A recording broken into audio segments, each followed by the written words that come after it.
एक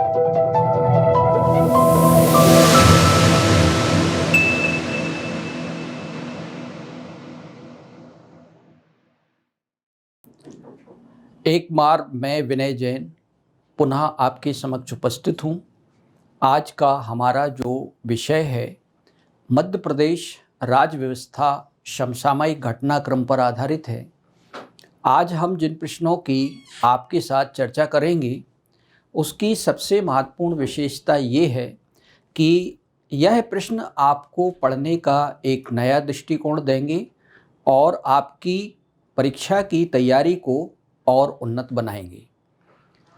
जैसा कि आप सभी जानते हैं कि Vigil IAS target test series 2021-2021 अभी चल रहा है और यदि आप लोग इस टेस्ट सीरीज़ में शामिल होना चाहते हैं तो आप हमसे संपर्क कर सकते हैं। आज का हमारा जो सेशन है वो मध्य प्रदेश समसामयिक राज्य व्यवस्था पर आधारित प्रश्नों से संबंधित है। तो आइए हम आज इन प्रश्नों की चर्चा आपके साथ करते हैं। आप भी इस चर्चा में सक्रिय रूप से शामिल हों। हमारा पहला प्रश्न है मध्य प्रदेश लोकसभा के सदस्यों से संबंधित है। ये प्रश्न है मध्य प्रदेश से 17वीं लोकसभा के लिए चुनी गई महिला सांसदों की संख्या कितनी है? What is the number of women MPs elected to the 17th लोक सभा फ्रॉम मध्य प्रदेश? विकल्प हमारा ए है 2, दूसरा विकल्प है 3, तीसरा विकल्प है 4 और चौथा विकल्प है 5। इनमें से आपको सही विकल्प का चयन करना है। तो इसका सही उत्तर है 4, यानी सी विकल्प सही है। आइए अब हम इन 4 महिला सांसदों के बारे में थोड़ा सा ज़्यादा जानकारी इकट्ठा करते हैं। जैसा कि आप जानते हैं प्रज्ञा ठाकुर जो कि भोपाल लोकसभा क्षेत्र का प्रतिनिधित्व करती हैं, ये भारतीय जनता पार्टी से आती हैं। दूसरी लोकसभा महिला प्रतिनिधि हैं रीति पाठक, ये भी भारतीय जनता पार्टी से हैं और ये सीधी लोकसभा क्षेत्र का प्रतिनिधित्व करती हैं। तीसरी जो माननीय महिला लोकसभा सांसद हैं वो हिमाद्री सिंह हैं और ये शहडोल लोकसभा क्षेत्र का प्रतिनिधित्व करती हैं और भारतीय जनता पार्टी से आती हैं। संध्या राय ये भिंड लोकसभा क्षेत्र से चुनी गई हैं और ये भी भारतीय जनता पार्टी से संबंधित है। इस प्रकार से 4 महिला सांसदों का मैंने नाम बताया और उनका लोकसभा क्षेत्र भी आपको बताया। आइए थोड़ा सा इससे कुछ अतिरिक्त जानकारी हम इकट्ठा करते हैं। मध्य प्रदेश में लोकसभा की कुल 29 सीटें हैं, उनमें से एक सीट रिक्त है। जो सीट रिक्त है वो खंडवा का लोकसभा क्षेत्र सीट रिक्त है। अभी उसमें चुनाव होने वाले हैं। अभी आप अगर पढ़ रहे होंगे करंट अफेयर्स तो उसमें आपने ऐसा कुछ सुना होगा। ये सीट नंद कुमार सिंह चौहान जो कि भारतीय जनता पार्टी की वहाँ से लोकसभा के लिए चुने गए थे सदस्य, उनके निधन होने के कारण ये सीट रिक्त है। इस प्रकार से अभी वर्तमान 28 सीट्स में बीजेपी को 27 सीट हासिल हैं और एक सीट भारतीय राष्ट्रीय कांग्रेस को प्राप्त है। यह सीट उन्हें छिंदवाड़ा से मिली हुई है। तो आपको इस प्रश्न को करने में थोड़ा सा मज़ा आया होगा।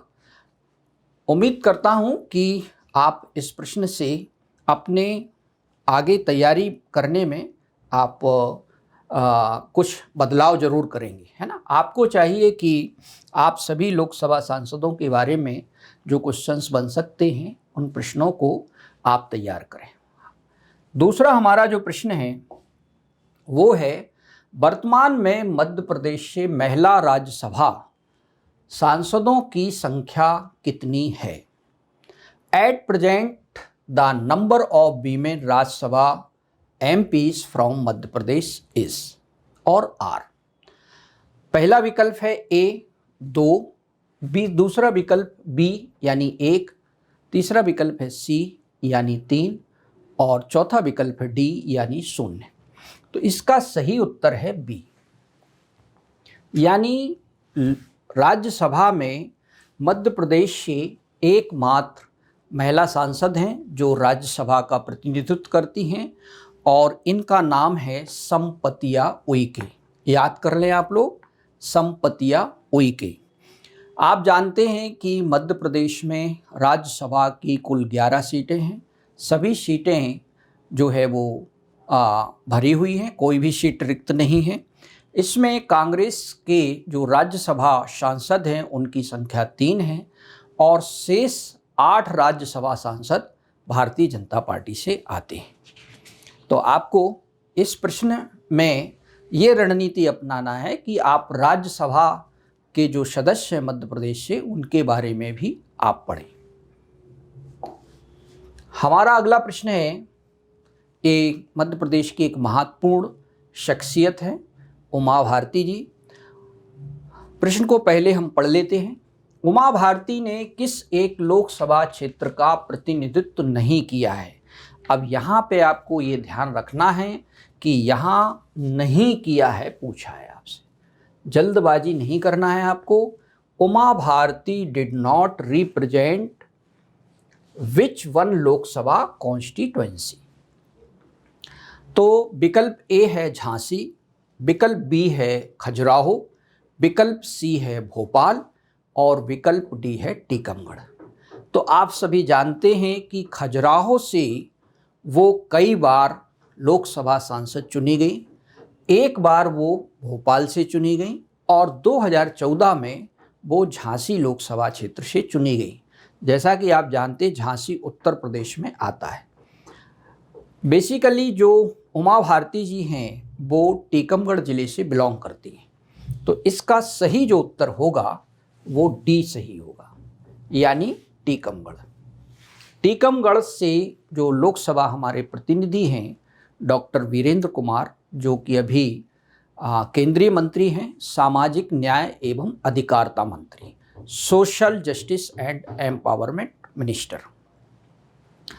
ठीक है ना? तो इसका आंसर डी सही है।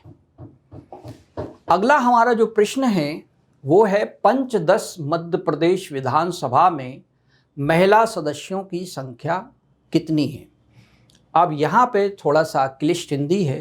पंचदश का मतलब है 15वीं मध्य प्रदेश विधानसभा। ओके, आपको सबसे पहले क्या करना है, प्रश्न को ठीक से समझना है। The number of women members in the 15th Madhya Pradesh legislative assembly are. Okay, तो पहला विकल्प ए है 19, दूसरा विकल्प बी है 20, तीसरा विकल्प सी है 27 और चौथा विकल्प है डी, इनमें से कोई नहीं। अब सवाल होता है कि मध्य प्रदेश विधानसभा में क्या एक भी महिला नहीं है? तो कुछ महिलाएं हैं, इसलिए डी तो सीधा गलत हो जाता है। अब आपको ए बी सी में से चयन करना है।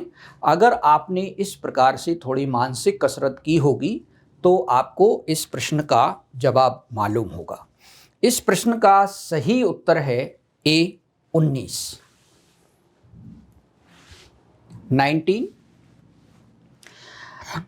आइए इसके बारे में भी थोड़ा सा हम इसको देख लेते हैं कि 19 जो महिला विधानसभा सदस्य हैं उनमें से किस दल से कितनी महिलाएं हैं। बीएसपी यानी बहुजन समाज पार्टी से एक महिला विधायक हैं, कांग्रेस से 5 महिला विधायक हैं और भारतीय जनता पार्टी से शेष 13 महिलाएं विधायक हैं। 13 + 5 + 1, यानी ये जो है आपका 19 महिलाओं का, मैंने महिला विधायकों का आपको डिटेल्स बताया है। आप जानते हैं कि मध्य प्रदेश विधानसभा में कुल सीटें 230 हैं, उसमें से 125 भारतीय जनता पार्टी के पास हैं और 95 सीट कांग्रेस पार्टी के पास हैं और शेष जो है बहुजन समाज पार्टी और समाजवादी पार्टी और निर्दलीयों के पास है। इस प्रकार से ये मध्य प्रदेश विधानसभा का जो प्रतिनिधित्व की स्थिति है वो मैंने आपको बताई। हमारा अगला प्रश्न है, फिर से हमने 15वीं विधानसभा के बारे में पूछा है जो कि वर्तमान में एग्जिस्टेड है, अभी रनिंग है। पंचदश फिर आ गया है, यानी 15वीं विधानसभा में पहली बार कितने सदस्य चुने गए। देखिए यहाँ पे आपको ध्यान से पढ़ना है, पहली बार। How many members were elected for the first time in the 15th Madhya Pradesh legislative assembly. विकल्प ए है 82, बी है 81, सी है 92 और डी है इनमें से कोई नहीं। तो इसका सही जो विकल्प है वो है आपका ए, यानी 82। तो यहाँ पर सही विकल्प जो हुआ वो हुआ ए। अब इसके बारे में हम जान लेते हैं कि जो फर्स्ट टाइम हमारे एमएलए इलेक्ट हुए हैं उनमें सबसे ज़्यादा जो एमएलए की संख्या है वो भारतीय जनता पार्टी से है और ये हैं 64 या 64। कांग्रेस से 15 विधायक चुने गए हैं और बहुजन समाज पार्टी से 2 विधायक हैं और समाजवादी पार्टी से 1 विधायक। इस प्रकार से ये पहली बार चुने गए विधायकों की संख्या का विवरण है। तो इसमें जो विकल्प है आपका वो ए सही है, 82। हमारा अगला प्रश्न है, निम्न में से कौन मध्य प्रदेश का कार्यवाहक राज्यपाल नहीं रहा। यहाँ पे जब नहीं या रहा इसको आप ध्यान से पढ़िएगा। Who among the following was not the acting governor of Madhya प्रदेश।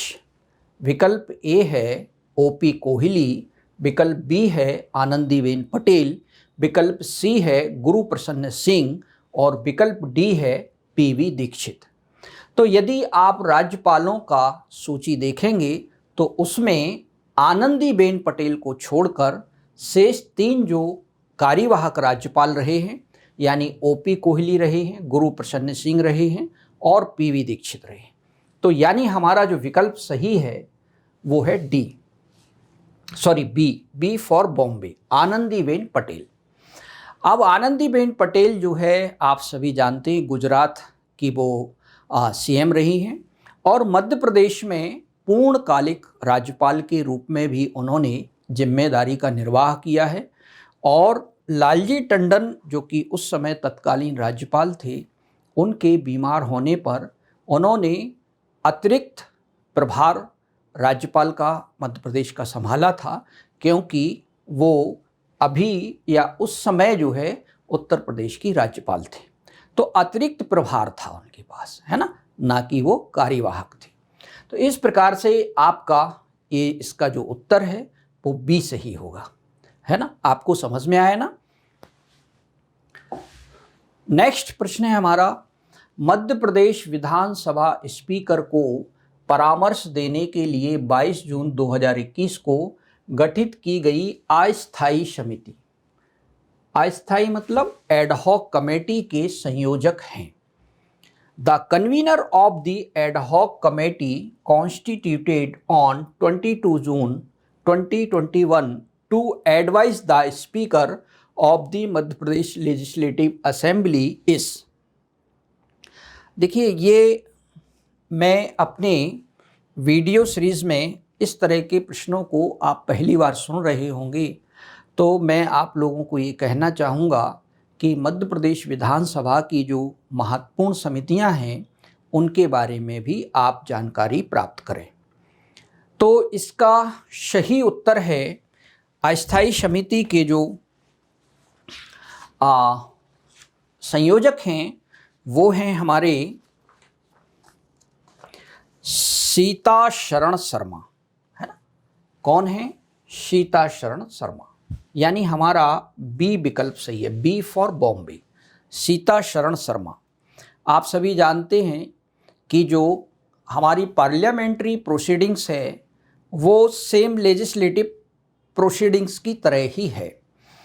इसमें 2 तरह की समितियां होती हैं, एक होती है स्थायी समिति अर्थात स्टैंडिंग कमेटी, और दूसरी होती हैं एड हॉक कमेटी या तदर्थ समितियां, या उन्हीं को हम अस्थायी समितियां कहते हैं। अस्थायी समितियों का उद्देश्य विशेष प्रयोजन के लिए ये गठित की जाती हैं, और जब वो प्रयोजन पूरा हो जाता है तो उनको डिसॉल्व कर दिया जाता है या भंग कर दिया जाता है। तो इस समिति के जो संयोजक हैं वो सीता शरण शर्मा है। सीता शरण शर्मा के बारे में कुछ हम जान लेते हैं। सीता शरण शर्मा जो है वो हमारे मध्य प्रदेश के स्पीकर रहे हैं, पूर्व स्पीकर या पूर्व विधानसभा अध्यक्ष रहे हैं, और होशंगाबाद से वो लगातार 5 बार विधायक चुने गए। तो ये जानकारी भी आपको हो सकता है कुछ इससे मिलते जुलते प्रश्न पूछे जाएं तो उनको आप कर पाएं। समितियों से रिलेटेड हमारा अगला प्रश्न है कि 22 फरवरी 2021 को मध्य प्रदेश विधानसभा की प्रक्रिया तथा कार्य संचालन हेतु गठित कार्य मंत्रणा समिति के पदेन अध्यक्ष चुने गए।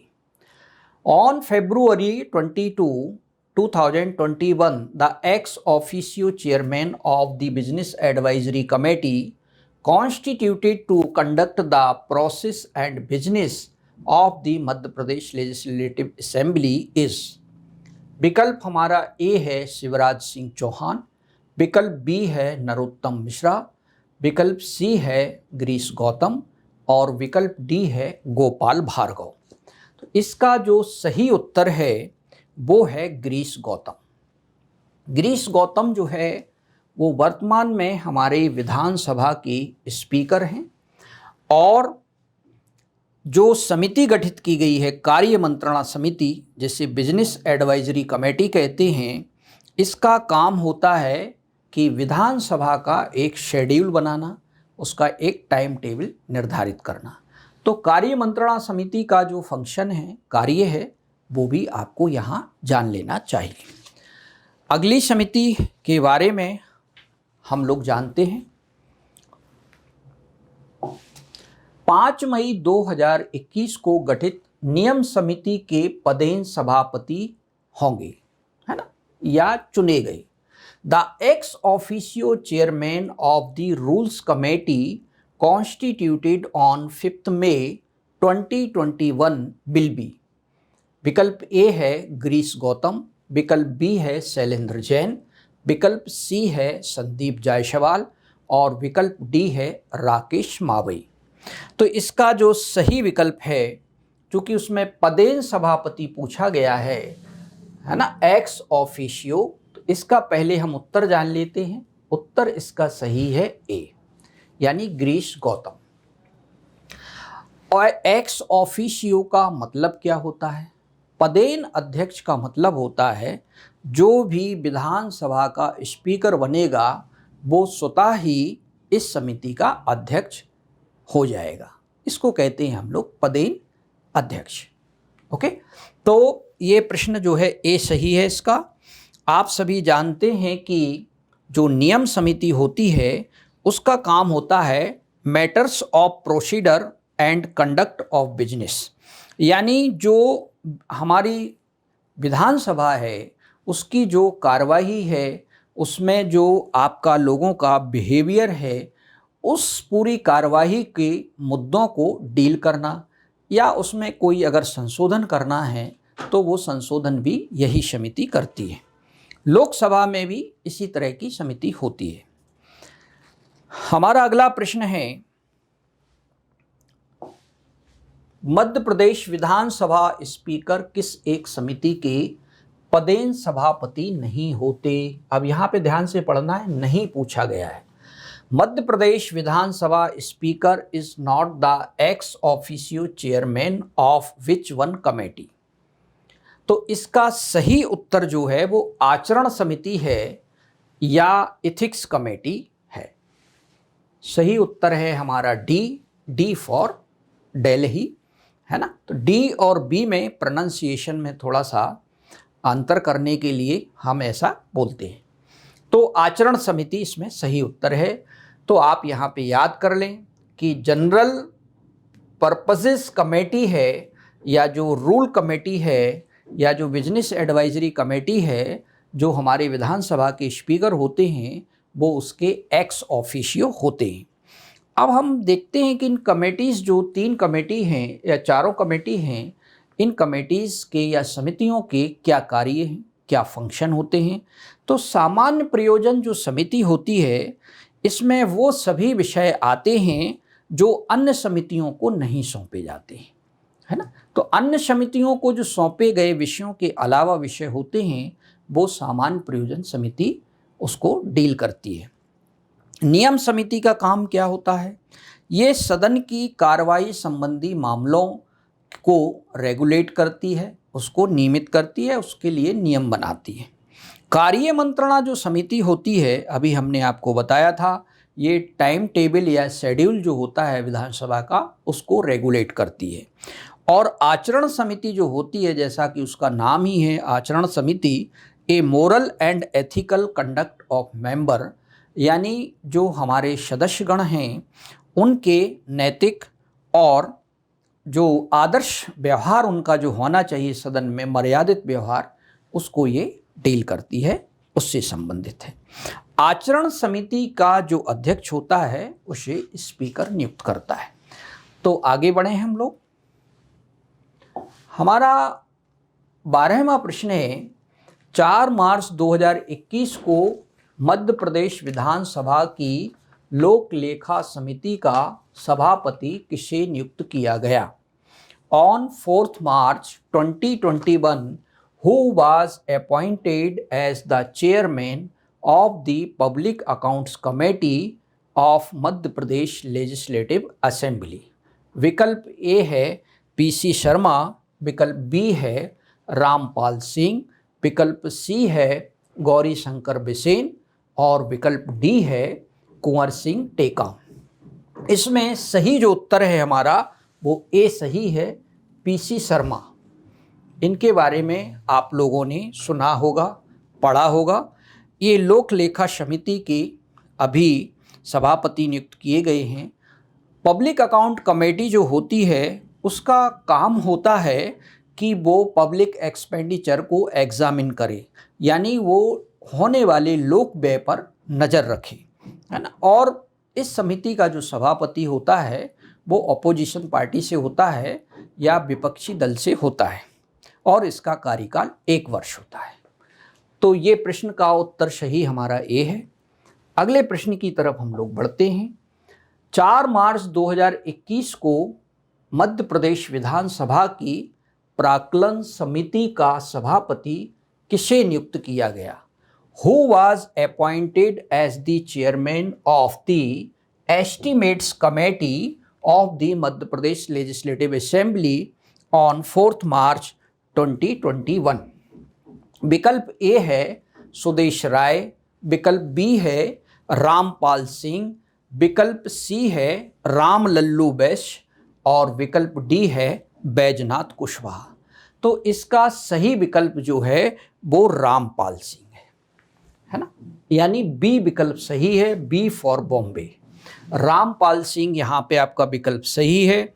आप जानते हैं कि ये जो प्राक्कलन समिति होती है इसके सभापति की नियुक्ति हमारे विधानसभा के स्पीकर करते हैं।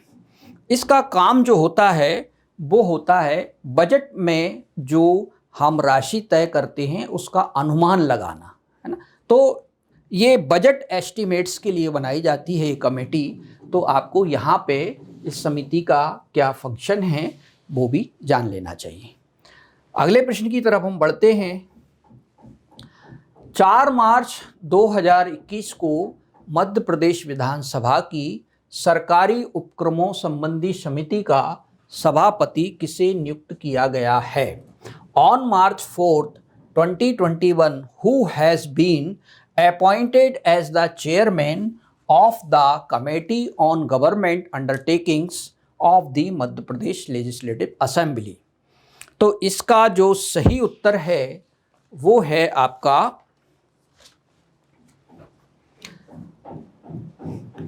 ए सही है इसका, गौरी शंकर बिसेन। इस समिति के अध्यक्ष को स्पीकर नियुक्त करता है। पहली बात, और सार्वजनिक उपक्रमों की जो समिति होती है ये स्थायी समिति होती है और इसका कार्य होता है कि हमारे जो पब्लिक अंडरटेकिंग्स हैं या पब्लिक सेक्टर अंडरटेकिंग्स हैं उनके कामकाजों पर नज़र रखना। तो यहाँ पे हमारा जो उत्तर हुआ सही वो ये हुआ। तो आज का हमारा जो सेशन था, सत्र था, उसमें हमने मध्य प्रदेश राज्य व्यवस्था समसामयिक जो विषय हैं उनकी आपके साथ चर्चा की। इसी तरह के प्रश्नों का और अभ्यास करने के लिए आप हमारी टेस्ट सीरीज़ में शामिल हो सकते हैं। ये टेस्ट सीरीज़ 4000 प्रश्नों की टेस्ट सीरीज़ है और इसमें हमने इसी तरह के प्रश्नों को शामिल किया है, क्योंकि बाकी जो प्रश्न हैं परंपरागत वो तो आप और भी जगह से लगा सकते हैं या कर सकते हैं, लेकिन इस तरह के प्रश्नों का संग्रह आपको केवल और केवल Vigil IAS target test series 2021 में मिलेगा।